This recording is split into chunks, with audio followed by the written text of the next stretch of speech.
안녕하세요. 이번 간호분과 강의는 다양한 상황에서 안전하게 혈당 관리하기라는 주제로 여러분과 만나려고 합니다. 저는 고려대학교 안암병원 신은총입니다. 제 옆에 계신 선생님께서는 강의를 주도해 주실 건데요. 서울대학교 병원 어린이병원의 당뇨전담 간호사 구민정 선생님입니다. 선생님 안녕하세요. 네, 안녕하세요. 저 서울대병원 구민정입니다.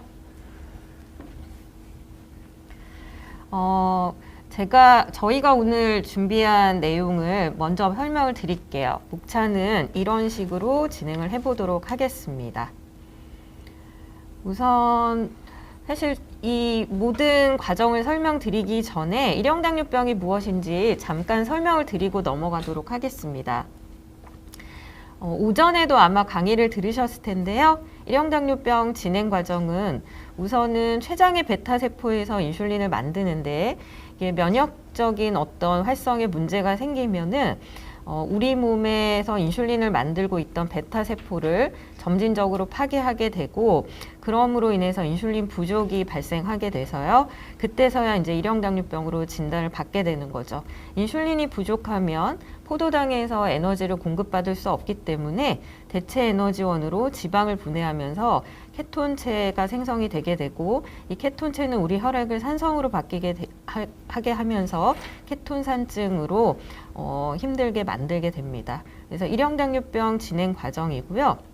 그러면 일형당뇨병은 주로 15세 이전에 주로 발병을 하게 되지만 사실은 다양한 연령에서도 나타나기 때문에 소아청소년 당뇨병 하면 주로 일형당뇨병이라고 말하는 경우가 많은데요. 최근에는 소아청소년기에 이형당뇨병도 많이 발생하고 있기 때문에 정확하게 일형당뇨병, 이형당뇨병 이렇게 표현하는 것이 바람직할 것 같고요.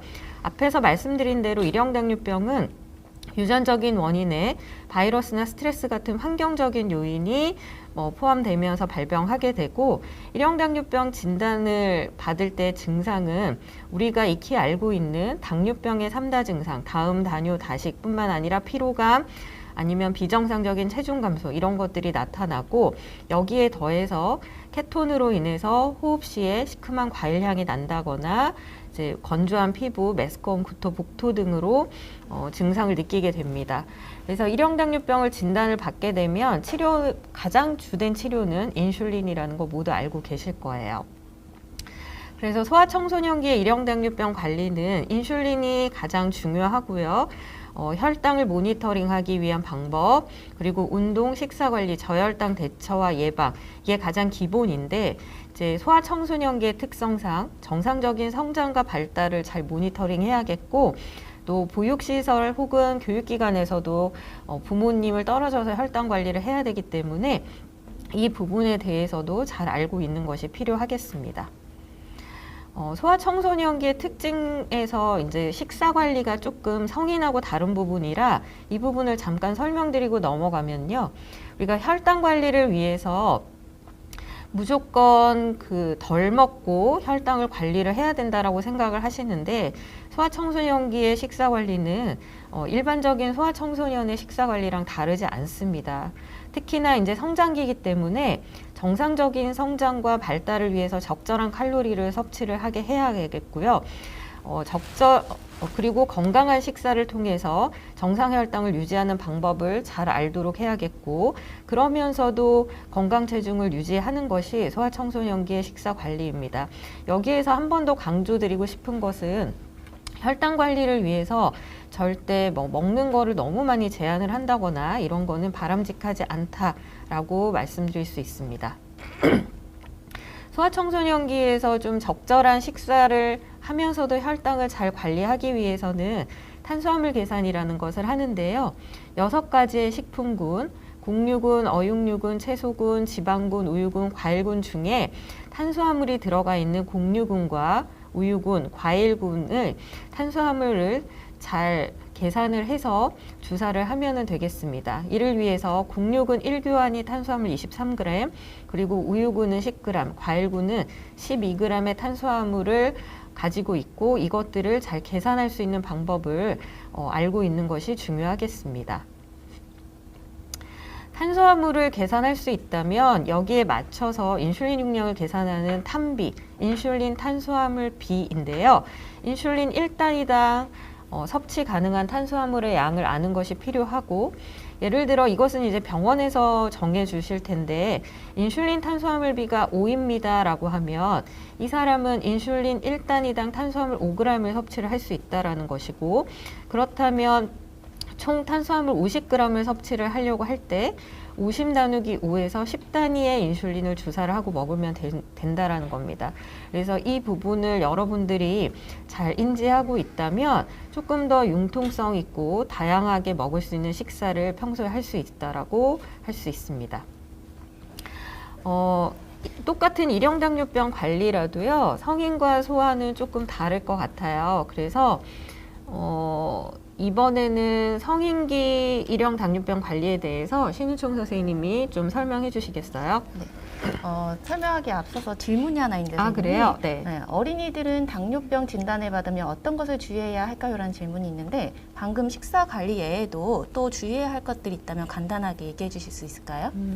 사실 대부분의 일형 당뇨병 관리는 성인이랑 특별히 다르진 않는데요. 앞에서 설명드린 대로 소아청소년기는 성장기이기 때문에 정상적인 성장과 발달을 잘 모니터링하는 것이 필요합니다. 그래서 제대로 잘 먹고 또 잘 자고 또 성장을 위해서 운동도 제대로 해주고요.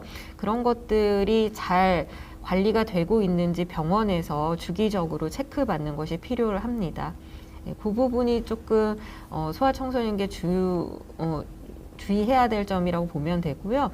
이제 뭐 당뇨병이 좋다라는 여러 가지 것들이 있는데 그런 것들은 사실 성인 당뇨병에 포커스되어 있는 경우가 많아서 소아청소년기 때는 앞에서도 말씀드렸다시피 건강한 식생활을 하도록, 그러면서도 혈당을 잘 관리할 수 있는 방법을 잘 알고 관리를 하는 것이 가장 중요한 부분이라고 할 수 있겠습니다. 네. 또 질문 중에 영양제 얘기도 방금 나왔는데, 방금 언급해 주신 대로 이제 성인기에 좀 맞춰져 있는 부분이 많기 때문에 주의가 필요한 부분입니다. 네, 당뇨병 청소년들이 사실은 영양제에 대해서 문의하시는 경우가 되게 많은데요. 우리가 사실은 적절한 식사 관리를 잘 한다면 식사에서 섭취하는 영양들이 충분하기 때문에 굳이 따로 영양제를 챙겨 먹을 필요는 없다라고 생각을 해요. 이게 과잉 영양 때문에 아까 건강한 체중 조절도 필요한데 이제 과체중이 되는 경우도 많기 때문에 사실 모든 제대로 된 영양소는 식사를 통해서 섭취를 하게 하는 게 훨씬 더 바람직하다라고 보입니다. 네, 저희 아이들도 이제 성장하는 아이들이 있다 보니까 선생님 말씀 들으니까 당뇨병 관리나 성장하는 어린이들 관리나 크게 차이점 없이 네. 좋은 것을 먹고 잘 자고 이제 대신에 병원을 잘 다니는 것, 그렇게 해서 관리를 하는 게 필요하겠네요. 네. 다음은 제가 성인기 일형 당뇨병 관리에 대해서 설명드리겠습니다. 성인기에서도 이제 소아기와 마찬가지로 운동, 식사 관리 중요하고요. 그 외에 이제 성인이 됐다면 여성들은 결혼 그리고 또 임신을 하게 되는 부분이 있어서 제가 임신을 했을 때의 주의점을 좀 설명드리도록 하겠습니다. 당뇨병이 있다고 하면 임신 전에 계획을 세우는 것이 중요한데요. 왜냐하면 임신 초기에 혈당이 높은 것은 아가, 태아한테 기형이 생길 가능성을 좀 더 높이기 때문에 임신 초반에 미리 계획을 세우고 임신을 하는 것이 필요합니다.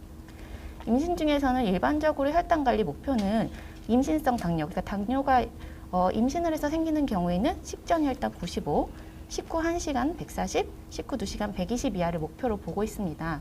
하지만 이거는 이제 일반적이기보다는 각각의 상황에 따라서 개별화가 필요합니다. 왜냐하면 저혈당이 자주 빠지는 경우와 고혈당이 뭐 좀 지속되는 경우에 따라서 달라지기 때문에 이건 의사 선생님과 그러니까 의료인과 상의를 해서 개별화할 필요가 있고요. 당화혈색소는 6.0% 이하를 목표로 하고 있습니다. 임신을 하게 되면 태반에서 나오는 호르몬에 의해서 인슐린 요구량이 늘어나게 됩니다. 특히 이제 임신 2기 때부터 굉장히 많은 인슐린 요구량이 2배, 막달에는 3배까지 이제 늘어나게 되다 보니 인슐린 용량도 예전과 달리 굉장히 많이 늘어날 수 있습니다. 그러니까 그게 이제 내가 나쁘고 관리를 못해서가 아니라 자연스러운 현상이라고 받아들이면서 혈당에 맞게 인슐린을 조절을 하시면 됩니다.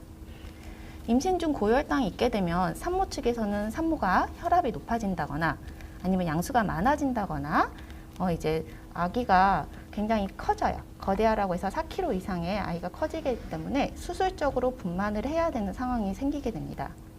또 아기 쪽에서는 아가가 너무 빨리 태어나게 된다거나 거대아, 선천성 기형, 신생아, 태어났을 때 저혈당이 빠질 가능성이 높기 때문에 임신 중에는 혈당을 잘 조절하는 것이 필요합니다. 특히 임신을 하게 되면 혈류량이 늘어나게 됩니다. 특히 또 안과 쪽, 눈으로 가는 혈류량이 늘기 때문에 당뇨병성 망막증 발생과 또 위험성이 악화될 수 있으므로 임신 전이나 매분기 또는 출산 1년까지 안과 검진을 받는 것이 필요합니다. 그래서 임신을 하게 되면 혈당을 잘 조절해야 된다는 부담감이 있습니다. 그래서 탄수화물을 굉장히 피하고 혈당에만 이제 몰두하는 경우가 있는데 그러시게 되면은 저혈당이나 케톤산증의 위험성이 있고 오히려 더 태아에게 안 좋은 영향을 미칠 수 있기 때문에 과도한 탄수화물을 제한한다. 이런 거는 피하시고 적당한 탄수화물 섭취가 중요합니다. 운동은 금기사항은 아니지만 가급적이면 체중 부하가 적은 상체 운동이나 수영이나 속보를 권하고요. 금기이신 경우에는 아무래도 이제 밑으로 질이 출혈이 있다거나 자궁 수축이 규칙적으로 온다거나 허리나 골반 복부 통증 등이 있을 때는 산부인과를 방문해서 운동을 해도 되는 상황인지 상의하는 것이 필요합니다. 우리 임신을 하게 되면 주사는 배에 맞으면 안 되나요? 라는 질문을 굉장히 많이 받게 됩니다. 피하 지방이 얇아지니까 임신 후반기에 이제 배가 나오면서 피하 지방이 얇아지면 복부에 주사하는 것이 좀 힘들 수는 있습니다. 하지만 그전 임신 초기에는 복부에 주사하는 것이 가능하고요. 팔, 허벅지, 엉덩이 등 다양하게 사용합니다. 그래서 임신 중기에는 태아가 있는 위치를 피해서 여기 이제 그림에 있는 것처럼 양쪽에 이제 피해서 놓을 수가 있고요.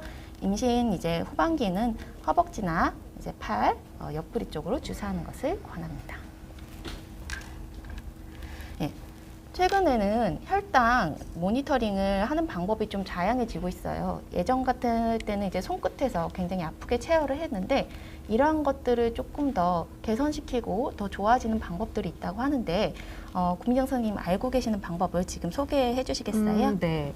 그거 설명드리기 전에 사실은 이제 그 신은총 선생님이 임신에 대해서 설명하셨는데요. 사실 우리 병원 환자분들도 당뇨병을 가지고서 임신을 할 수 있을까에 대해서 궁금해하시는 분들이 되게 많았어요. 그런데 다시 한번 정리를 하자면 임신은 조금 계획 임신을 하면 될 것 같고요.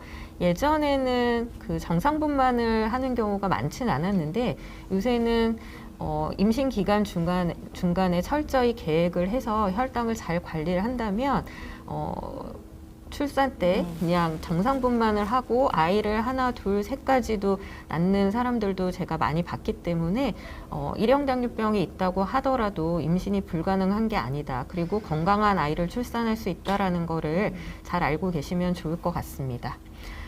다음은 이제 혈당 모니터링에 대한 건데요. 여러분들이 대부분 자가혈당 측정 많이들 하셨을 거예요.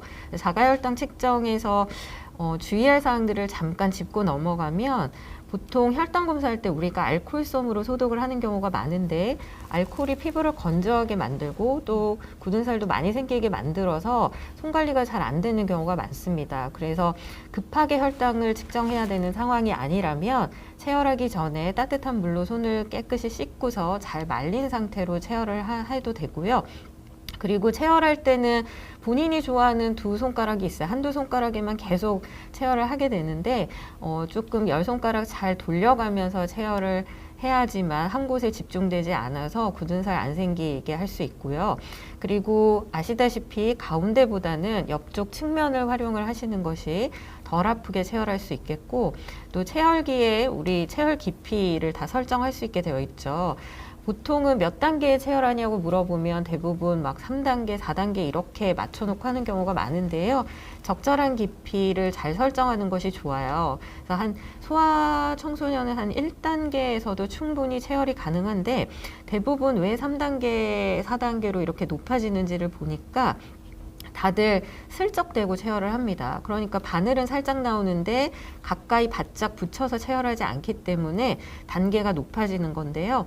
1단계 정도로 맞춰놓으면은 바늘이 많이 나오지 않기 때문에요. 꽉 대고 체열을 하신다면 체열도 잘 되면서 안 아프게 체열할 수 있습니다. 그래서 적절한 체열 깊이를 설정하는 것이 필요하고 또 시험지 보관 상태가 아주 중요해요. 우리가 혈당 측정하는 것은 그렇게 어렵진 않은데 정확한 결과를 얻는 거는 또 쉽지는 않은 경우가 있습니다. 그래서 혈당 측정기에서 가장 중요한 거는 시험지 보관 상태죠. 유효기간까지 보관하면서 쓸 수 있도록 되어 있는데 유효기간이 아직 많이 남아있다고 하더라도 시험지 뚜껑을 오래 열어놓는다거나 하면 그러니까 그 습도에 의해서 변질될 가능성이 있기 때문에요. 뚜껑을 평소에 항상 잘 닫아두고 시험지를 하나를 꺼낼 때도 마르고 깨끗한 손으로 꺼내고 빨리 뚜껑을 닫는 것이 정확한 결과를 얻을 수 있겠습니다.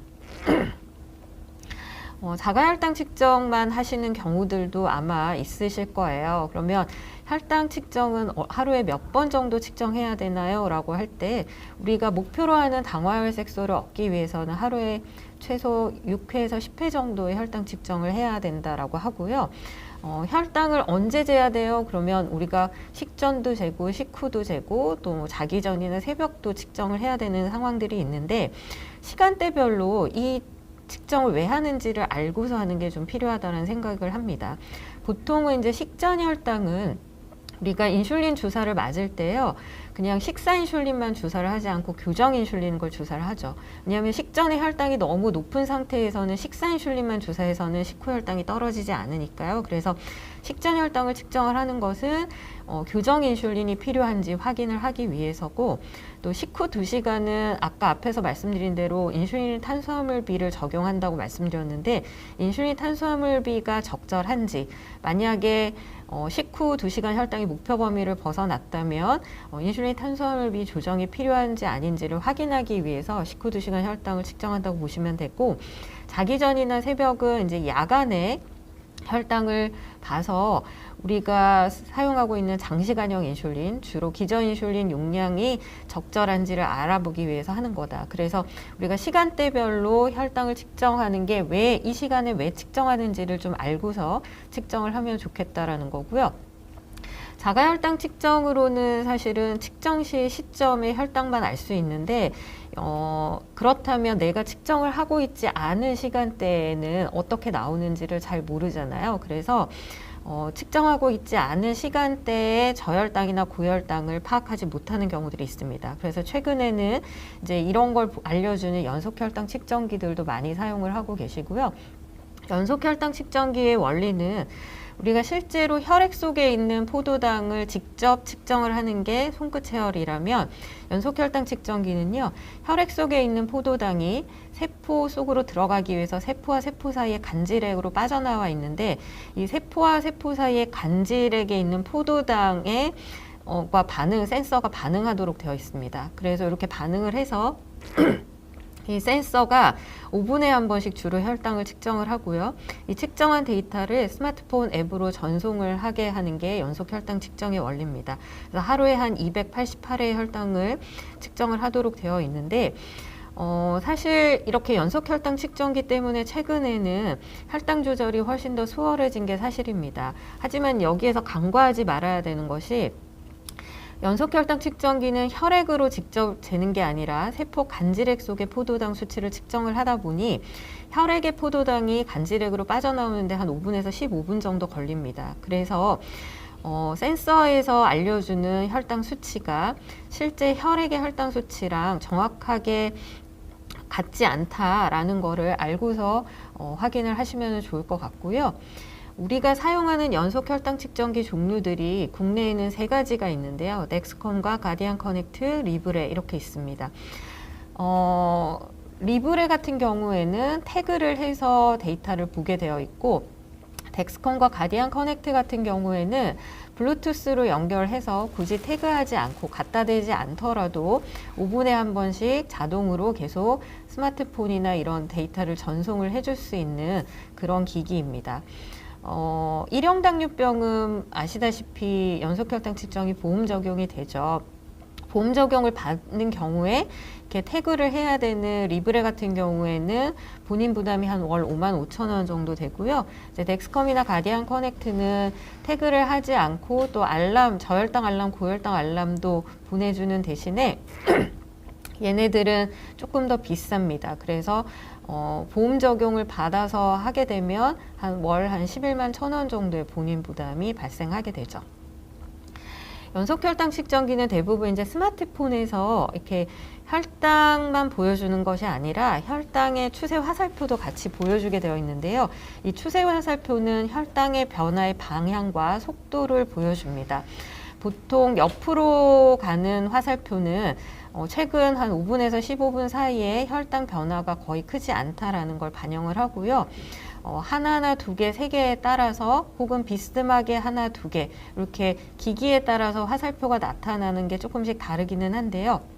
보통 비스듬하거나 하나의 화살표가 나타나면 이거는 1분에 혈당이 한 1 정도 변하니까 최소한 30분 뒤에는 혈당이 한 30 정도 변화할 거다라고 보시면 되고, 두 개, 세 개는 분당 2, 분당 3이기 때문에 60, 90 정도 변화할 거다라고 볼 수 있습니다.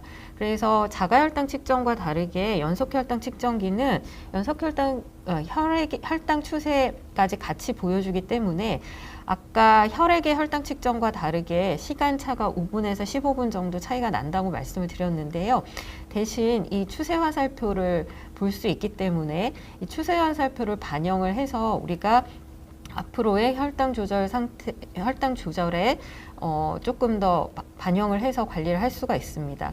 그래서 만약에 추세 화살표 방향이 아래쪽으로 향하면 앞으로 혈당이 내려갈 거다라고 예측할 수 있기 때문에 여기에 따라서 인슐린을 더 감량을 하거나 아니면 혈당이 떨어질 거니까 추가 간식이 필요하다 이렇게 생각할 수 있겠고, 추세 화살표 방향이 위쪽으로 향하게 되면 앞으로 혈당이 올라갈 것으로 예측이 되기 때문에 운동을 해서 조금 추가로 해서 혈당을 떨어뜨리거나 아니면 교정 인슐린이 필요하다 이렇게 예측을 해서 대처를 할 수 있겠습니다. 연속 혈당 측정기는 단순히 스마트폰으로만 데이터를 볼 수 있는 것이 아니고요. 이런 데이터들이 쌓여서 AGP 보고서라는 것을 볼 수 있는데, 실제로는 이 AGP 보고서를 병원에 가지고 가야지만 이걸 토대로 일형당뇨병은 처방전이 발급이 됩니다. 그래서 우리가 생각할 때 이 AGP 보고서는 처방을 위해서만 필요하다라고 착각할 수 있는데요. 사실 AGP 보고서는 처방을 위한 것이 아니라 나의 혈당 패턴을 보고서 혈당 관리에 활용을 할 수 있어야겠습니다. 그래서 AGP 보고서 보는 방법을 잠깐 설명을 드리면, AGP 보고서를 웹에 들어가서 이렇게 뽑아보면 이런 한 페이지짜리 보고서가 나오는데요. 여기에서 가장 중요한 건 타이밍 레인지라고 해서 범인의 시간입니다. 이것은 당뇨병의 합병증하고도 연계가 되어 있다고 보이는데요. 예전에는 우리가 혈당 관리에서 볼 수 있었던 거는 당화혈색소 하나죠. 당화혈색소가 어느 정도 수준이냐에 따라서 혈당 조절을 잘하고 있다, 잘 못하고 있다 이렇게 판단을 했는데, 최근에는 연속 혈당 측정기들을 활용하면서부터 당화혈색소가 다가 아니라는구나 라는 걸 알게 됐습니다. 당화혈색소는 평균 혈당만을 보여주는데요. 당화혈색소가 똑같이 7%라도 합병증이 오는 사람이 있고 오지 않는 사람이 있는 거죠. 그래서 뭐가 차이인가를 봤더니 평균도 중요하지만 혈당의 변동성도 중요하다라는 거죠. 그래서 AGP 보고서에는 이런 변동성을 볼 수 있게 되어 있고요. 70에서 180 사이 일반적인 목표인데, 이 70에서 180 사이에 몇 % 이상 들어가야 되는지를 볼 수가 있습니다. 그래서 70에서 180 사이에는 한 70% 이상의 혈당이 하루 중에 머물러 있어야 된다라는 거고, 그러면서 이제 저혈당이 자주 오면 안 되겠죠. 그래서 70 미만의 저혈당은 4% 이내, 그리고 더 낮은 저혈당, 매우 낮은 54 미만의 저혈당은 1% 이내로 들어왔으면 좋겠다가 목표이고요. 고혈당은 180 이상이 고혈당인데 이 180 이상의 고혈당은 한 25% 이내, 그러면서도 고혈당의 범위를 더 나눠서 250 이상의 매우 높은 고혈당은 5% 이내로 들어왔으면 좋겠다라는 게 목표입니다. 그래서 연속 혈당 측정기를 사용하고 계시다면 우선 본인의 이 타이밍 레인지, 이 목표 혈당 범위 내 시간 비율이 충족하는지를 좀 체크를 해보시면 좋을 것 같고요. 그 다음에 만약에 이렇게 벗어나는 범위 내 시간을 벗어나는 비율이 있다면 내가 무엇을 조절해야 되는지는 이 AGP 혈당 프로필을 보고서 체크를 할 수 있겠습니다. 그래서 자세히 보면요, 이분 같은 경우에는 지금 70에서 180 사이에 들어오는 목표 범위가 49%밖에 안 되는 거죠. 그래서 70% 이상이 되어야 되는데 지금 혈당 조절 상태가 좋지 않다라는 거를 알 수 있고, 그러면서 평균 혈당은 182, 그리고 추정 당화혈색소는 7.7%, 그리고 변동 계수가 사실 36% 이내에 들어오는 것이 첫 번째 목표인데요. 이 사람은 그거는 달성했지만 사실은 훨씬 혈당이 좀 안정적이다라고 보려면 한 33% 이내로 변동 계수가 들어와야 되는데 그렇게 보기에는 좀 높다라고 보시면 되겠죠. 이 사람 같은 경우에는 70에서 180 사이에 70%가 안 되고 49%밖에 안 되는데요. 그러면 저혈당이 많이 나타나나를 봤더니 저혈당은 많이 나타나지 않고 고혈당, 180 이상의 고혈당이 25% 이내여야 되는데 32%라서 고혈당이 많이 발생하고, 특히 250 이상의 고혈당도 5% 이내여야 되는데 17%라서 이 사람은 이제 고혈당이 조금 많이 발생하는 걸로 볼 수 있겠습니다. 그럼 만약에 이렇게 고혈당이 많이 발생한다면 이제 언제 많이 발생하는지를 보기 위해서 이제 AGP 혈당 프로필을 보게 되는데요. 우선 70에서 180 사이에 혈당이 들어와야 되는데 지금 짙게 보이는 요 중간선, 이 선이 평균 혈당이라고 보입니다. 그래서 평균이 우선은 목표 범위 안에 들어오느냐 안 들어오느냐를 보는 전반적인 혈당 패턴을 먼저 확인을 해야겠는데요. 이분은 이제 한 오후 9시, 8시 경부터 지금 목표 180 이상을 많이 벗어나는 걸로 보이죠. 이렇게 전반적인 혈당 패턴을 파악을 하고 나서는 두 번째로는 이제 저혈당을 확인을 해야겠는데요.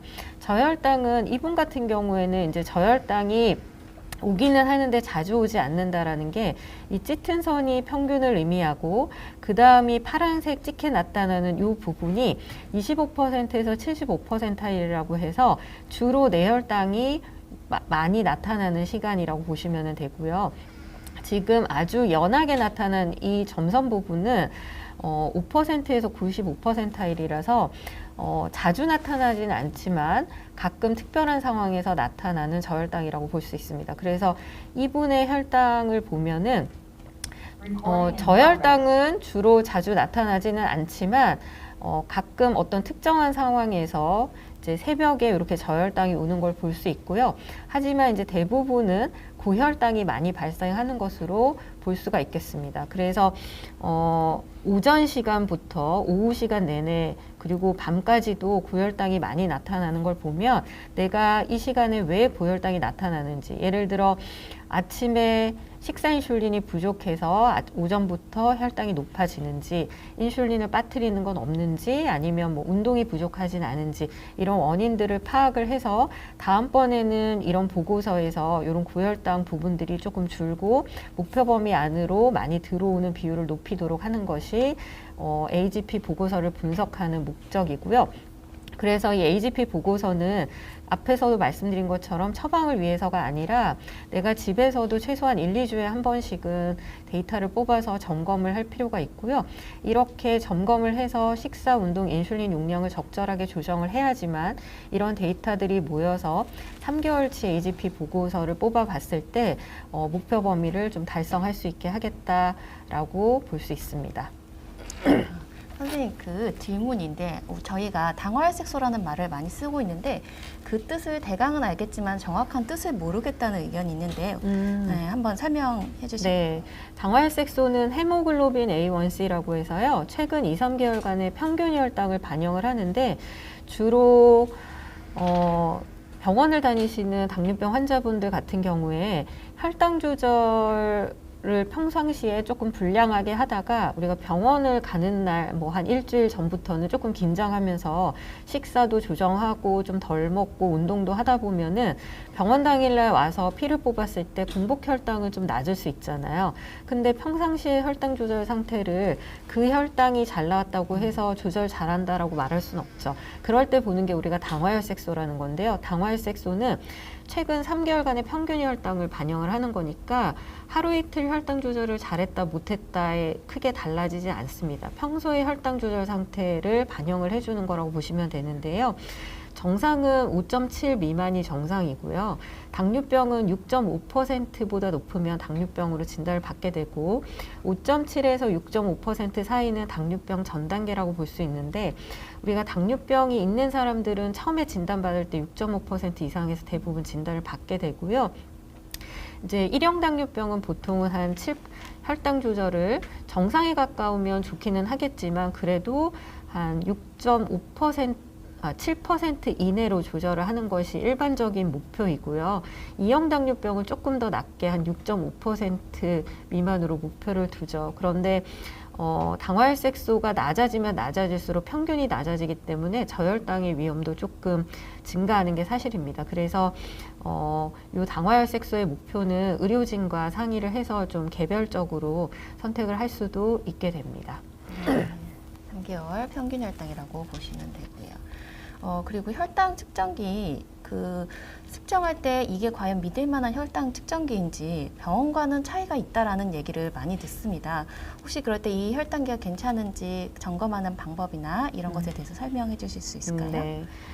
우선 사실은 우리가 자가혈당 측정 기준으로 보자면요. 자가혈당 측정은 한 방울도 안 되는 혈액으로 검사를 하다 보니까 오차가 발생할 수밖에 없습니다. 그래서 그 오차를 보통 우리가 플러스 마이너스 20%까지도 보거든요. 엄청 큰 오차이죠. 플러스 마이너스 20%라는 건 원래 혈당이 100이면 자가혈당 측정기에서는 80에서 120 수치 사이에 어떤 수치로만 읽어주기만 하면 된다라는 거거든요. 근데 뭐 90이 나오건 110이 나오건 괜찮은 혈당이긴 하지만 문제는 혈당이 높아질수록 오차 범위가 더 커지는 거죠. 예를 들어 혈당이 300이면은 혈당 측정기에서 240에서 360 사이에 어떤 수치로만 읽어주면 된다라는 겁니다.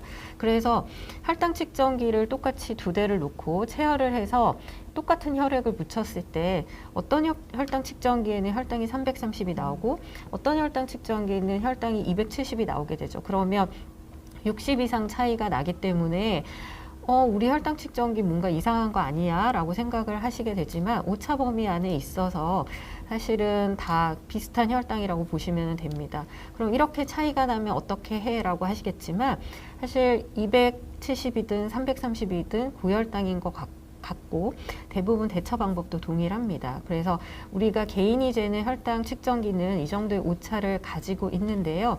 집에서 사용하시는 혈당 측정기가 어느 정도의 오차를 가지고 있는지를 좀 확인을 하시기 위해서는 체열을 하시는 날 병원에서 체열을 할 때 체열을 한 후에 본인의 혈당 측정기로 측정을 해서 병원과의 나중에 결과를 봤을 때 그 결과의 차이를 조금 확인을 해보시는 것도 좋기는 한데요.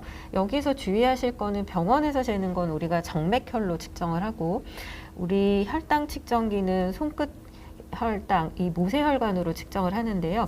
모세혈액의 혈액과 정맥혈은 차이가 있기는 합니다. 그런데 우리가 측정하고 있는 자가혈당 측정기는 모세혈관의 혈액으로 측정을 했을 때 결과가 정확하게 나오게 되어 있고 그 결과를 병원에서 측정하는 정맥혈하고 차이를 두지 않도록 보정을 해서 나오게 되어 있기 때문에 병원에서 측정하는 날 한번 점검을 해보시면 내가 사용하는 혈당 측정기가 어느 정도의 정확도를 가지는지를 좀 확인을 하실 수가 있겠습니다.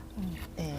병원에 오는 날 이제 체열하는 날 그걸 한번 가지고 와서 잰 시점도 비슷해야 되니까 체열 직후에 본인의 혈당을 직접 재보고 적어놓는 게 좀 필요할 것 같습니다. 네.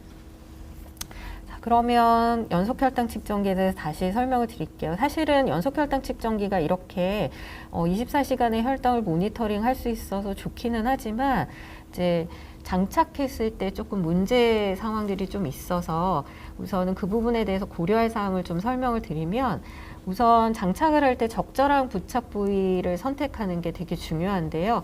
물론 기기 회사마다 공고하는 부위가 있기는 합니다. 팔이나 뭐 복부 이렇게 공고하는 부위가 있기는 하지만 사실은 이게 피하 조직이 충분하지 않으면 좀 센서랑 닿는 부분이나 이런 것 때문에 불편감을 느낄 수도 있고 부착이 잘 안 되거나 잘 떨어지는 경우도 있기 때문에 우선은 적절한 부착 부위를 선택하는 게 좋고요.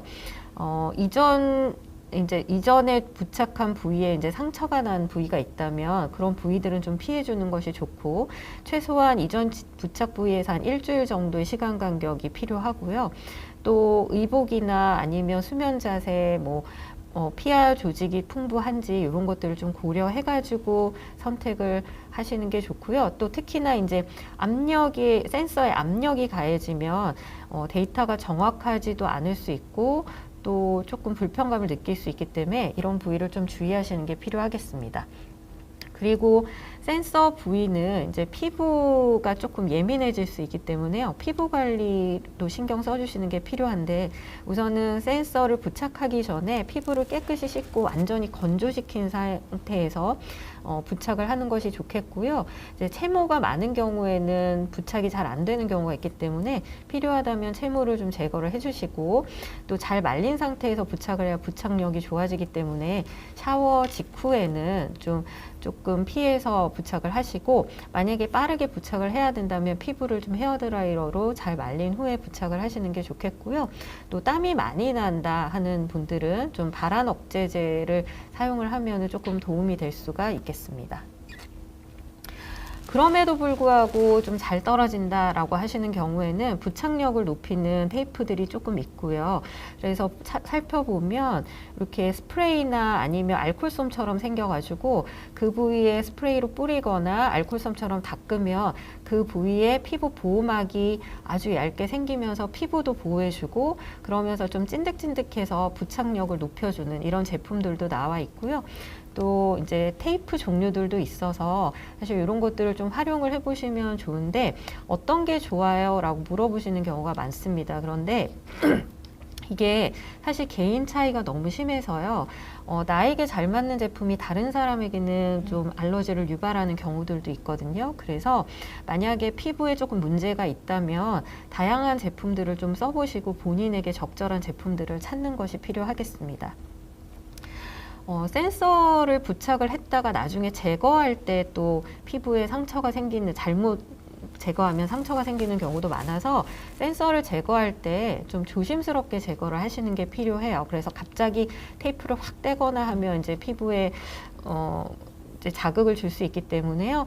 좀 부드럽게 잘 제거를 하시고, 너무 딱 붙어 있어서 부드럽게 제거하는 게 어렵다라고 하는 경우에는 그 부위에 뿌리거나 해서 조금 더 이제 부드럽게 테이프를 제거하는 그런 제품들도 있기 때문에 그런 제품들도 좀 활용해 보시면 도움이 되겠고, 제거를 했을 때 이제 피부에 이상이 없는 경우라고 하더라도 건조한 경우가 많기 때문에요.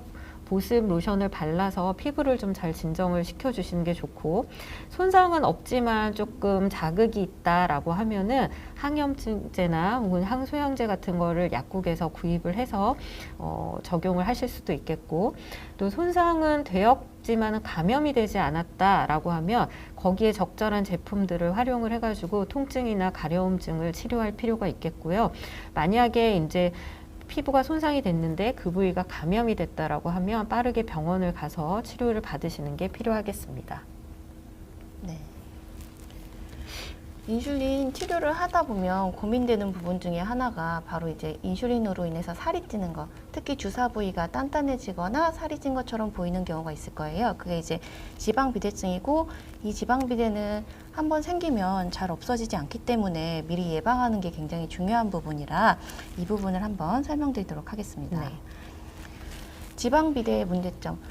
굉장히 날씬하고 마른 몸매의 여성이 있지만 배에만 주사를 맞다 보니 배만 살찐 것처럼 보이는 경우가 있어요. 근데 그 부분 이제 본인이 이제 내가 살이 쪘구나라고 생각할 수도 있지만 인슐린 주사 부위를 그 부위에만 집중적으로 했을 때 지방 비대가 생기는 경우가 있거든요. 그래서 좀 안타까운 부분이 있는데 지방 비대는 보기에도 좋지 않지만 또 지방 비대가 있는 부위에 인슐린 주사를 하게 되면 뭐 저혈당이 오기도 하고 혈당 변화가 심해지면서 오히려 혈당 조절을 하는 데 있어서 어려움을 많이 겪게 됩니다.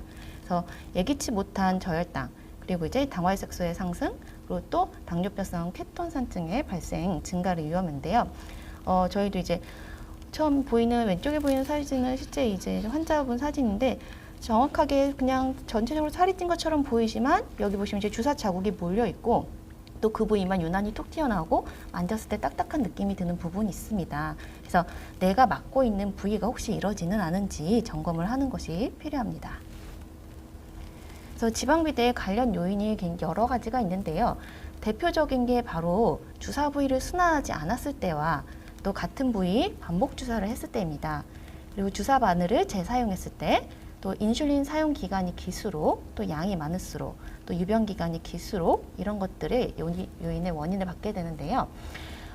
주사 부위가 굉장히 여러 군데 이제 지방이 있고 우리가 살이 많다고 해서 생각했던 부위와 실제 이제 초음파로 봤을 때 지방이 좀 더 두터운 부위는 좀 차이가 있습니다. 그래서 지방이 가장 많은 부위는 쉽게 생각해서 이제 복부에 가장 많이 받고 가장 넓은 면적을 이용할 수가 있는데요. 배꼽에서 한 손가락 한 마디 정도 주변을 제외한 나머지 전체적인 복부를 사용할 수 있다고 생각하시면 됩니다. 양쪽 옆구리를 기준으로 해서 한 1cm 안쪽, 그리고 이제 우리의 가장 낮은 갈비뼈를 기준으로 해서 1cm 아래, 또 치골이라 하면 이제 우리 배꼽 아래쪽에 단단하게 만져지는 이제 뼈가 있거든요. 거기에서 1cm 이 정도. 그래서 배를 전체적으로 돌아가면서 사용해 준다라고 생각하시면 되고요. 팔에서는 팔을 차렷하는 자세를 했을 때 중심선 뒤쪽입니다. 그러니까 어깨선과 팔 사이를 약 3등분으로 했을 때 뒤쪽 팔 그쪽으로 해서 맞아주시면 좋고요. 허벅지를 기준으로 했을 때 이제 살이 많은 부위를 쉽게 오해하는 부분이 허벅지 안쪽이라고 생각을 하시는데요. 허벅지 안쪽은 혈관이나 신경이 지나가기 때문에 피하시고 차렷했을 때 이제 허벅지 가운데 바깥쪽, 그러니까 섰을 때 바지선, 앞쪽 바지선, 옆쪽 바지선 사이라고 생각하시면 됩니다. 무릎에서 이제 장골름, 우리 만져지는 뼈의 3등분 했을 때 중간 지점이라고 생각하시면 되고요. 그래서 이런 부위를 맞는데 그러면 한 번 맞았던 데는 며칠 있다가 다시 맞아야 되나요? 라는 질문을 많이 하십니다. 근데 이게 딱 정확히 몇 주다 이런 건 없지만 한 번 맞았던 부위를 최대한 순환해서 맞았던 기간을 늘리는 게 목표다라고 하는 것을 말씀드리고 있고, 순환 원칙이 꼭 여기 이렇게 정해져 있나요? 아니고 이런 방식으로 돌아도 되고 뭐 이렇게 돌아도 되지만 자신이 생각하는 부위를 기억을 해서 최대한 잘 기억할 수 있는 방법을 해서 순환을 하시는 게 목표입니다. 그리고 주사 바늘을 재사용하면 안 되냐라고 하는데 이제 재사용했을 땐 바늘, 우리가 눈에 보이기에는 바늘이 멀쩡해 보이지만 사실 그렇지가 않거든요. 바늘 끝이 구겨진다거나 아니면 거기에 아프지 말라고 윤활제 코팅이 벗겨져서 통증이 더 증가하기도 하고요. 그리고 주변의 조직을 많이 손상시킵니다. 그래서 지방 비대를 일으킬 확률이 높아지고, 또 여러 번 사용한 바늘은 정말 자칫 잘못하면 바늘이 꽂힌 채로 부러질 수 있는 경우도 있기 때문에 주의가 필요하고요. 주사기 내에 바늘 내에 남아있던 인슐린이 막히거나 그리고 또 이 감염이나 오염 때문에 피부가 더 손상되는 경우가 있습니다. 그래서 재사용하는 것은 권하지 않습니다. 그래서 지방 비대를 예방하려면 주사 부위 순환, 그래서 내가 내 주사 부위를 잘 만져보고 혹여나 딱딱해져 있는 부위가 있다면 최대한 순환해 주는 게 목표고요. 그리고 주사 부위 간격 조정 1cm 이상 띄워주는 게 좋고, 바늘을 한번 사용하고 또 약물 투여량이 좀 많을 때는 주사 부위를 좀 나누는 경우도 있습니다. 그렇게 해서 조절을 하고 정기적으로 좀 쉬운 방법은 로션 같은 걸 발라서 본인이 이제 편안한 자세로 좀 샤워하고 난 다음이 좋겠죠? 그런 상태에서 본인이 맞았던 주사 부위를 살짝 눌러가면서 고무 같은 느낌이 있는지 아니면은 좀 단단해지는 부위가 있는지 해서 정기적으로 점검을 하는 것이 중요합니다. 우리 환자들도 인슐린을 많이 맞으니까 이제 지방비대증이 생기는 경우가 많은데요. 다들 이 지방비대증이 어떻게 생기는지에 대해서 되게 궁금해하시는 경우가 많은데 선생님의 설명이 좀 도움이 된 것 같고요. 보니까 질문을 해주셨네요. 1회 주사 용량이 많으면 지방이 더 많이 뭉치지 않나요? 라고 해주셨어요. 네, 맞습니다. 그래서 1회 용량이 많을수록 그것도 전체적 총 인슐린 용량도 마찬가지고 1회 용량이 많으면 지방에 올라오는 지방의 비대가 더 심해지기도 합니다. 그래서 인슐린 용량을 그렇다고 해서 내가 맞는 용량을 줄일 수는 없기 때문에 예전에 이제 나누어서 맞는 경우도 있었습니다. 뭐 60단위 이상의 경우에는 절반씩 나누어서 2회에 걸쳐서 주사를 합니다라고 하는 경우도 있었고요. 하지만 지금은 그건 뭐 뚜렷한 가이드라인이 있어서 하는 거는 아니지만 지방 비대가 의심된다면 2번에 나누어서 하는 방법도 있다. 이렇게 말씀드릴 수 있습니다. 네. 용량도 문제가 되긴 하겠지만 사실 그거보다는 너무 한 부위만 사용하는 게 네. 가장 큰 문제가 아닐까 싶습니다. 보통 복부를 많이 사용하잖아요. 그렇죠? 네, 네.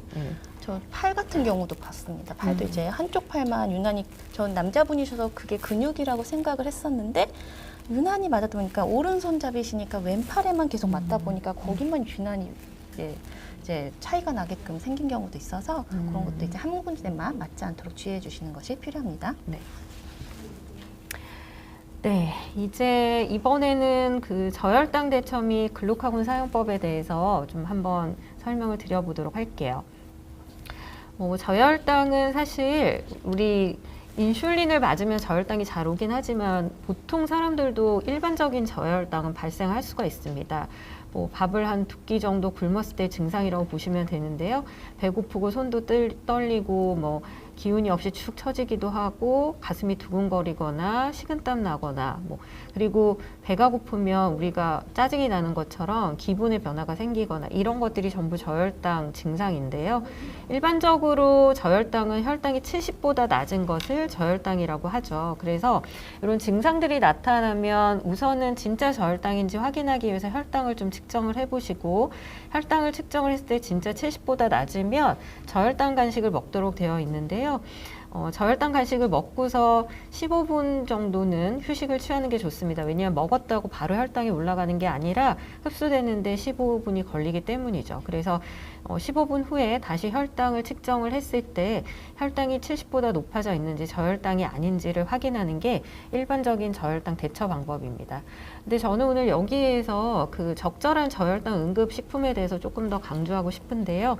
이제 저혈당 응급식품은 우선은 빠르게 혈당을 올려야 되기 때문에 단백질, 지방이 없는 주로 이제 탄수화물만 들어있는 간식이 적절한 저혈당 응급식품이라고 할 수 있겠고요. 얼마나 먹어야 되는지도 중요합니다. 왜냐하면 부족하게 먹으면 혈당이 잘 올라가지 않을 거고 또 너무 많이 먹어버리면 저혈당으로 인해서 반대로 고혈당이 되는 상황들도 발생하기 때문이죠. 그래서 보통 이제 우리가 저혈당 간식은 탄수화물 15g에서 20g 이렇게 얘기 많이 하는데요. 성인 기준입니다. 체중이 한 50kg이다 라고 하면 체중 1kg당 0.3g의 탄수화물이니까 0.3 곱하기 50kg 하면 15g이고 성인 남자 기준으로 한 70kg이다 라고 하면 0.3 곱하기 70을 곱하면 21g, 그래서 약 20g 정도 섭취를 한다라고 하는데 이게 만약에 소아청소년인 경우에는 본인의 체중 기준으로 계산을 해보시면 될 것 같아요. 그래서 체중이 30kg다라고 하면 30 곱하기 0.3 하면 9g이죠. 그래서 내가 탄수화물 한 9g 정도 먹으면 되는구나 라고 알고 계시면 되고요. 그렇다면 적절한 저혈당 간식은 우리가 아는 이제 주스, 음료수, 사탕 이런 것들이 될 텐데 이런 것들이 적절한 저혈당 간식이라고 확인하기 위해서는 영양성분 표시를 좀 확인을 해주시는 게 좋고요. 영양성분을 보시면 위에 거 보시면 지금 얘는 100ml당 영양성분 표시가 되어 있고 이 100ml의 주스에 탄수화물이 12g 그리고 지방은 0, 단백질은 1g 미만 거의 없다라고 보시면 되죠. 이제 이런 것들이 적절한 저혈당 간식입니다. 그러면 아까 9g의 탄수화물을 섭취를 해야 되는 경우에는 이 주스 100ml에 12g이 들어있으니까 100ml를 다 먹어버리면 안 되겠죠. 이 100ml의 4분의 3 정도만 먹어야지만 9g의 탄수화물을 먹을 수 있다라고 보시면 되겠고 대부분 기성품들 같은 경우에는 다 이렇게 영양성분 표시가 되어 있기 때문에 내가 지금 저혈당 간식으로 먹는 게 적절한 저혈당 간식인지 그리고 양은 적절한지를 한 번 더 확인을 하시는 게 필요하겠습니다. 그래서 저혈당에서 주의할 사항은요, 언제 저혈당이 올지 모르니까 저혈당 간식 항상 가지고 다니셔야 되고, 아까 연속혈당 측정기를 사용하시는 분들도 많은데, 그러니까 연속혈당 측정기가 실제 혈당하고는 시간차가 있다고 말씀을 드렸죠. 고혈당은 나중에 확인하면 상관없겠지만, 저혈당인 경우에는 현재 저혈당일 때 연속혈당 측정기는 여전히 혈당 100, 110 이렇게 알려주고 있는 상황들도 많기 때문에 연속혈당 측정기를 사용할 때는 저혈당인 경우에는 반드시 손끝에서 혈당을 측정을 해서 확인을 하시는 게 필요하고요. 그리고 이제 야간에 저혈당 발생 위험이 있는 경우들이 있습니다. 낮에 활동량이 많았거나 저녁 때 운동을 했다거나 이런 경우에는 운동의 효과가 야간까지도 나타나서 혈당을 떨어뜨리는 경우가 있기 때문에 필요하다면 단백질이나 지방이 조금 포함되어 있는 탄수화물까지 포함되어 있는 우유나 크래커 등의 저혈당 예방 간식을 먹고 자는 것이 필요하고요. 특히 이제 혈당을 너무 낮게 조절을 하려고 하다 보니까 저혈당일 때 저혈당 증상을 못 느끼는 저혈당 무감지증이 있는 경우들도 있거든요. 이거는 평소에 혈당 조절 상태가 너무 낮게 조절되거나 아니면 당뇨병이 오래된 경우에 저혈당 무감지증이 있는 경우가 있습니다. 이때는 저혈당 증상을 빨리 못 느껴서 좀 저혈당에 위험한 경우가 많기 때문에 이런 상황이 있다면 목표 혈당을 조금 높이거나 아니면 저혈당 알람을 미리 알려주는 실시간으로 연속 혈당이 되는 측정기기들을 좀 사용해 보시는 것도 방법일 수 있겠습니다. 최근에 사실 학교보건법이 개정이 됐습니다. 최근이라고 말하기는 좀 그런가. 2018년도에 글루카곤 주사를 원래 그 전까지는 보건교사가 할 수 없었는데 이제 이 학교보건법이 개정이 되면서 보건교사가 이런 심한 저혈당, 글루카곤을 사용해야 하는 심한 저혈당에서 이제 보건교사가 주사를 할 수 있도록 되었습니다. 심한 저혈당에 대해서 좀 설명을 드리면은요. 아까 혈당이 70보다 낮은 게 저혈당이라고 말씀을 드렸는데 심한 저혈당은 혈당이 너무 낮아져서 의식을 잃거나 저혈당성 경련을 하는 경우를 말하는데요. 그러면 어느 정도의 혈당에서 경련을 하냐라고 물어보시는데 심한 저혈당 수치는 딱히 정해져 있지 않습니다. 70보다 낮은 게 저혈당이고 그때부터는 먹을 수 있냐 없느냐를 기준으로 보시면 돼요. 혈당이 25라고 하더라도 먹을 수 있다면 먹어서 저혈당에 대처하는 것이 바람직하고 혈당이 60이라고 하더라도 스스로 먹을 수 없고 삼킬 수 없다면 이거는 심한 저혈당으로 보시면 됩니다. 이때는 이제 먹을 수 없기 때문에 글루카곤이라는 걸 써가지고 주사제로 혈당을 올려주는 건데요. 심한 저혈당인 경우에는 음식물 섭취를 하면 안 되겠고 주변 사람에게 빨리 119에 연락할 것을 요청을 해주시고 보호자분은 글루카곤 주사를 준비를 하셔야 됩니다. 주사를 할 때는 처방 용량대로 상완부, 보통은 팔, 우리 예방접종 많이 맞는 부위라고 보시면 되는데 그 부위나 아니면 허벅지에 근육 주사로 하시는 게 좋고요. 의식이 없는 사람은 혹시 구토를 했을 때 기도를 막을 위험이 있기 때문에 고개를 돌려 눕혀서 기도를 확보하는 것이 필요하고 주사를 하고 나서는 한 10분에서 15분 이내에 의식이 돌아오게 되는데 의식이 돌아오면은 다당 주스나 설탕물을 계속 먹여서 다시 혈당이 떨어지지 않도록 만들어 주시는 것이 필요하고요. 만약에 15분 이내에 의식이 돌아오지 않으면 빨리 병원 응급실로 이송을 하는 것이 필요하겠습니다. 글루카곤 응급키트는 이렇게 뚜껑을 열어보면은 이렇게 들어있어요. 병이 있고 그다음에 주사기에 주사 용수가 들어있는데요. 병 하나에는 글루카곤 분말이 1mg이 들어있는데요. 얘는 우선은 이 주사기 안에 있는 물을 이 병으로 다 밀어 넣습니다. 그러면 1ml의 주사 용수 안에 1mg의 글루카곤이 녹아있는 용액이 만들어지는데요. 이때 다시 이 녹여있는 용액을 주사기로 뽑아서 주사를 하시면 되는데 주사기에 잘 보이지 않으시겠지만 눈금이 0.5, 2분의 1이라고 표시가 되어 있고요. 1, 이렇게 눈금이 2개만 있습니다. 그래서 반병을 맞을 건지 한 병을 맞을 건지를 선택을 하게 되어 있는데요. 처방된 대로 0.5 혹은 1 이렇게 주사를 하셔도 되고, 처방 용량이 기억이 나지 않는 경우에는 보통 체중 25kg 기준으로 해서 25kg보다 작게 나간다 그러면 반병, 그리고 25kg 이상이다 그러면 한 병 주사를 해주시면 됩니다. 글루카곤은 똑같이 냉장 보관하시면 되고요. 그리고 혹시 반병을 주사를 하고 반병이 남았다라고 하면 얘는 재사용할 수 없고 그냥 폐기 처분한다라고 보시면 되겠습니다. 그래서 평소에 글루카곤 사용법에 대해서 좀 주변 사람들이 잘 숙지를 하고 있는 것이 필요하다 하겠습니다. 사실 글루카곤 주사 동영상이 있는데요. 요거는 이제 저희가 직접 틀어드릴 수는 없고 유튜브나 이런 데 검색을 해보시면 글루카곤 주사 동영상이 많이 나오니까 이런 것들을 한번 참고해 보시면 좋을 것 같습니다. 다음은 케톤 측정에 대한 부분인데요. 사실 이제 케톤 측정을 해야 되는 상황들이 그렇게 많지는 않은데, 또 측정을 해야 될 때 제대로 된 방법으로 측정을 못 하시는 경우들도 많아서 한번 짚고 넘어가도록 할게요. 이제 케톤에 대해서 말씀드리기 전에 우선은 고혈당에 대해서 말씀을 드리면, 아까 일반적인 고혈당 우리가 한 180에서 200보다 높은 거를 일반적인 고혈당이라고 하는데, 일시적인 고혈당은 응급 상황은 아닙니다. 그 고혈당일 때 우리가 알고 있는 3다 증상, 목마르고 물 많이 마시고 소변 자주 보고 이런 것과 더불어서 이제 컨디션이 안 좋으니까 좀 평소보다 짜증을 잘 낸다거나 배가 아프다거나 이런 증상들이 나타날 수 있는데요. 일시적인 고혈당은 뭐 아주 인슐린의 결핍 상태가 아니라면 운동을 하는 것만으로도 좀 혈당이 떨어지는 경우들이 있고, 또 이때 물을 좀 많이 마셔서 탈수를 좀 예방을 해주시면 되겠고, 인슐린을 사용하는 경우라면 교정 인슐린을 사용해서 빠르게 혈당을 떨어뜨려 주는 것도 방법이라고 할 수 있겠는데요. 교정 인슐린을 사용하시려면 2시간 뒤에 꼭 혈당을 측정을 해서 적절하게 혈당이 떨어졌는지를 한번 확인을 하실 필요가 있겠습니다. 그런데 교정 인슐린을 사용을 하려면 내가 인슐린 1단이 썼을 때 내 혈당 얼마 떨어지는지를 좀 알 수 있어야 합니다. 요거를 인슐린 민감 지수라고 얘기를 하는데요.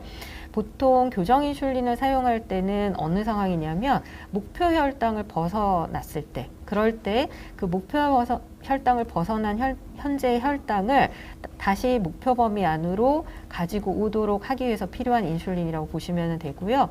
만약에 현재 혈당이 목표보다 80 정도 높다라고 하면, 나의 인슐린 민감 지수가 40이면 이 사람은 인슐린 1단이 써서 혈당이 40이 떨어지는 사람이니까 80의 혈당을 떨어뜨려 주기 위해서는 80 나누기 40, 즉 2단위의 추가 교정 인슐린으로 혈당 80을 떨어뜨릴 수 있다라고 보시면 되겠습니다. 인슐린 민감 지수는 본인의 경험치로도 찾아갈 수 있고요. 만약에 모르시겠으면 다니시는 병원의 의료진하고 상의를 하셔가지고 본인의 민감 지수를 결정을 하시면 되겠습니다. 일시적인 고혈당은 이와 같이 운동이나 교정 인슐린으로 혈당을 떨어뜨릴 수 있는데, 만약에 운동 전에 혈당이 250 이상이거나 그리고 250 이상의 고혈당이 계속 오랫동안 수시간 동안 지속되는 경우, 혹은 이제 몸이 아플 때는 스트레스 호르몬 분비가 많아서 평소보다 필요로 하는 인슐린 요구량이 많아지거든요. 그래서 이때 특히 이제 열이 동반되는 경우에 훨씬 케톤이 나오는 경우가 많고요. 또 케톤산증의 증상인 복통, 오심, 구토 이런 증상들이 나타날 때는 케톤이 필요합니다. 아까 앞에서 잠깐 설명드렸는데 케톤은요, 우리가 포도당을 에너지원으로 써야 되는데 인슐린이 부족하면 포도당을 에너지원으로 쓰지 못하고 대체 에너지원으로 지방을 쓰면서 이 지방이 분해되면서 나오는 물질이 케톤이거든요. 그래서 이 케톤이 발생하는지를 확인을 하는 게 필요하고, 케톤 측정을 할 수 있는 방법은 소변과 혈액 두 가지인데요. 예전에는 소변 케톤 측정을 많이 했습니다. 가장 간단하기도 했었는데, 이것은 색깔이 이제 소변을 묻혔을 때 1분 후에 케톤 시험지 색상이 보라색으로 더 짙게 변할수록 케톤이 많이 나왔다라고 판단을 하게 되는데요. 소변 케톤 검사는 현재 케톤 혈액 속의 케톤이 소변으로 빠져나오는데 한 2시간에서 4시간 정도 소요되기 때문에 2시간에서 4시간 전의 상황을 반영하기 때문에 현재의 상황을 알기가 어렵습니다. 그래서 최근에는 혈액 케톤 측정을 훨씬 더 많이 하고 있고요. 혈액 케톤 측정은 지금 우리나라에는 2가지 제품, 국산 케톤 혈당 측정기와 그다음에 외산 케톤 측정기 이렇게 2가지가 있는데요. 어떤 걸 쓰셔도 무방하고 혈당 측정기랑 비슷하게 생겼죠. 그래서 혈당 측정기처럼 생겨서 혈당 시험지를 꽂아서 혈액을 묻히면 혈당이 나오고 케톤 시험지를 꽂아서 혈액을 묻혀주면 케톤이 나오도록 되어 있습니다. 그래서 사실 안 나오는 게 정상이고요. 0.6 이상으로 나오면 이제 케톤이 양성으로 나온 것이다 라고 판단을 할 수가 있겠습니다. 그래서 만약에 케톤을 측정을 했을 때 케톤이 나왔다라고 한다면 케톤이 나올 때의 대처 방법은 우선 이때는 운동을 하면 더 많은 에너지가 필요하니까 더 빠른 속도로 지방을 분해해서 케톤이 더 많이 발생할 수 있거든요. 그래서 운동을 하지 않고 휴식을 취하도록 하는 게 좋겠고 인슐린이 많이 부족한 상태이기 때문에 초속효성 인슐린을 2시간에서 3시간 정도 간격으로 계속 추가 주사를 하는데요. 이때 본인의 인슐린 민감 지수를 안다면 민감 지수를 적용을 하셔도 되고 그렇지 않으면 체중당 0.1단위 예를 들어 내 체중이 30kg다 그러면 30 곱하기 0.1하면 3단위죠. 그래서 3단위의 초속효성 인슐린을 추가를 한다라고 보시면 되고요. 탈수 예방을 위해서 수분은 계속 자주 섭취를 해야 되고 이렇게 추가 주사를 했음에도 불구하고 수시간 이내에 빠르게 혈당이 250 이내로 떨어지지 않거나 그리고 당뇨병 케토산증의 증상이 계속 나타나는 경우에는 빨리 응급실로 가야 될 필요가 있겠습니다. 마지막으로 특별한 경우의 혈당 관리인데요. 특별한 경우는 이제 몸이 아픈 경우 또 여행 시 혈당 관리를 준비를 해봤습니다. 몸이 아픈 날 아까 주로 이제 케톤이 나올 발생 위험도 증가한다고 말씀드렸는데 우선 케톤을 떠나서 몸이 아플 때는 평소의 혈당 패턴과 달라지는 상황들이 많이 발생합니다. 그래서 이때는 필요시에 인슐린 용량을 빠르게 조정을 해줘야 된대요. 우선 장시간형 인슐린도 조정을 해야 돼요. 대부분은 이제 교정 인슐린만으로 조절을 하려고 하시는 경우가 많은데요. 장시간형 인슐린 조정이 필요합니다. 그래서 못 먹어가지고 장염이거나 이래서 혈당이 앞으로 계속 떨어질 거다라고 예상을 하면 장시간형 인슐린을 평소 용량의 한 절반 수준, 50%에서 80%만 주사를 해주셔야 되고 반대로 열이 나거나 감기 기운이 있어서 혈당이 계속 올라갈 거로 예상이 되면 장시간형 인슐린을 평소 용량의 120에서 150%, 즉 10단위의 인슐린을 주사를 하시는 경우에는 12단위에서 15단위로 더 증량을 해서 주사를 해야 한다라고 보시면 되고요. 이렇게 장시간형 인슐린을 높여놓고서도 이제 식사 인슐린은 식사량만큼만 주사를 하시고 필요하다면 교정 인슐린으로 2-3시간 간격으로 혈당을 떨어뜨려 주시면 되겠습니다. 그러면서 몸이 아플 때는 좀 우리가 입맛이 떨어져서 식사를 안 하게 되는 경우가 있는데 적은 양이라도 굶지 않고 섭취를 해야만 질병에서 빠르게 회복할 수 있기 때문에요. 부드럽고 소화하기 쉬운 음식을 평소 열량의 한 80% 정도까지 섭취를 해야 하고 토하거나 설사하는 경우에는 미음이나 음료로 칼로리를 보충을 하고 탈수를 예방을 하고 또 수분 섭취, 탈수되지 않도록 충분하게 물을 마셔주는 것이 필요하고요. 평소의 혈당 패턴과 달라지기 때문에 평소보다 자주 혈당 측정을 해주시고 또 질병 치료에 필요한 약물은 적절하게 처방받아서 복용을 하도록 하는 것이 좋습니다. 약을 잘못 쓰면 약 때문에 혈당이 높아지는 경우들이 많기 때문에 주의를 하셔야 됩니다. 마지막으로 여행시 관리에 대해서 좀 선생님이 설명해 주시겠어요? 네, 설명드리면 우선 최근에 이제 여행 갈 일이 많지는 않았지만 이제 해외여행도 이제 다녀오신 분도 계시고 해서 필요한 부분을 설명드리면 여행 4에서 6주 전에는 진료를 받고 본인이 필요한 예방접종이라든지 필요한 약제를 처방받고 확인하는 것이 필요합니다.